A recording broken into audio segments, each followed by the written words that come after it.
Have you ever noticed how, in stories across drama, film, or fiction, the hero or protagonist sought out divine powers or favor only to make a critical mistake that led to their downfall?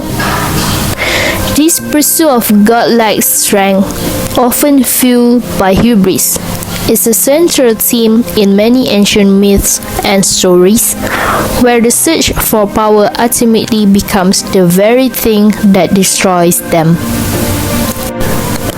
According to Merriam-Webster, hubris is an exaggerated pride or self-confidence. Over time, hubris has evolved in both its portrayal and significance, particularly in literature, philosophy, and culture. In ancient Greece, hubris was seen as a violation of the natural or divine order, where excessive pride or ambition led individuals to challenge the gods. While in the medieval period, hubris was viewed as the sin of pride, often linked to a failure to acknowledge God's authority.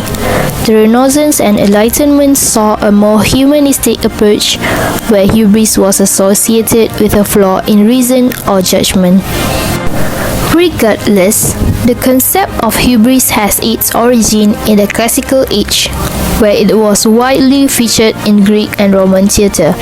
It allowed playwrights to address complex moral, religious, and political issues while offering audience a dramatic exploration of the limits of human ambition and pride. To dive deeper into the world of hubris, let's travel a few centuries into the future. Perhaps the most memorable villain of the Renaissance, real or imagined, is Dr. Faust from the tragical history of the life and death of Dr. Faustus, written by the famous Christopher Marlowe between 1588 and 1592 and was published in 1604, 11 years after his death. The scholar Dr. Faustus makes a pact with the devil, Mephistopheles, in exchange for his soul and refuses redemption in his 24 years of the deal. In the end, however, Faustus finds that he has wasted his life not rising to greatness, but becoming a mere fool, a puppet for the powerful, and was mocked and ridiculed. Here are some highlights of hubris events happened in the story. At the beginning of the story, Faustus rejects medieval scholarship out of pride, believing he has mastered all human knowledge and deserves more.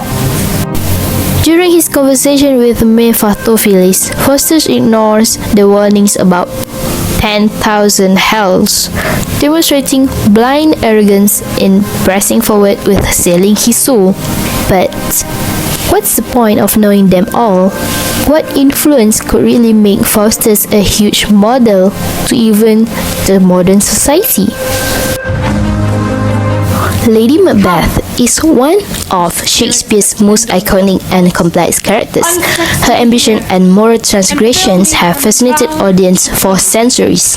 She echoes themes from classical tragedies such as Medea in Euripides or Clytemnestra in Aeschylus' Agamemnon, where women step outside traditional rules and suffer immense consequences for their actions. Similarly, Lady Macbeth's resistance of societal norms, her ambition, and ultimate downfall reflect the timeless struggle between human desire, moral responsibility, and divine justice. In Act 1, Scene 7, Lady Macbeth challenged Macbeth's masculinity, saying, "When you dare do it, then you were a man." Her manipulation and ambition drive the tragedy forward as she persuades Macbeth to murder King Duncan. This moment illustrates the theme of unchecked ambition, a central element in both Shakespeare's plays and classical tragedies. However, Lady Macbeth cannot escape the psychological toll of her guilt. By Act 5, Scene 1, her madness consumes her, as seen in the iconic sleepwalking scene where she exclaims, "Out, damn spot!" This moment symbolizes the devastating consequences of moral transgressions, paralleling the downfall of classical figures like Medea, whose hubris led to her ruin.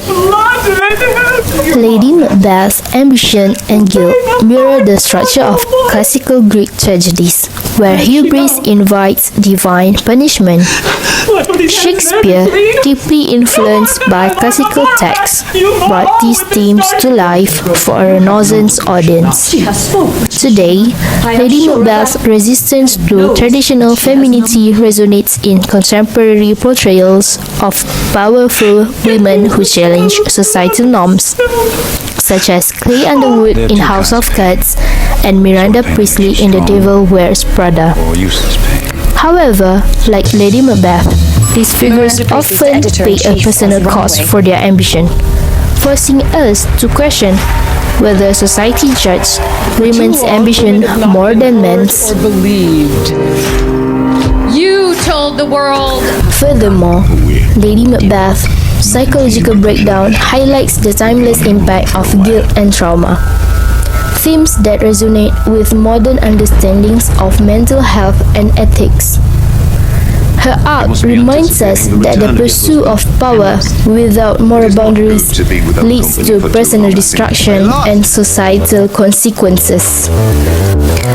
Lady Macbeth's story is a cautionary tale about the dangers of unchecked ambition and the moral consequences of compromising one's principles. Together with Marlowe's Dr. Faustus, these plays remind us of the eternal struggle between human desire and divine justice. Both characters embody the consequences of hubris, Faustus in his quest for godlike knowledge, and Lady Macbeth in her pursuit of power. This concept aligns with Islamic teachings. In the Quran, arrogance and transgression against divine laws are condemned. Allah says in Surah Al-A'raf, in verse 146, "I will turn away from my signs to those who are arrogant upon the earth without right, and if they should see every sign, they will not believe in it." Both Lady Macbeth and Faustus embody this arrogance, defying moral and divine laws to fulfill their desires, only to face ruin. Today, these lessons resonate with the challenges of ambition, power, and morality in our own lives. Both plays serve as timeless warnings to remain grounded in faith, uphold moral integrity, and avoid the corrupting influence of hubris.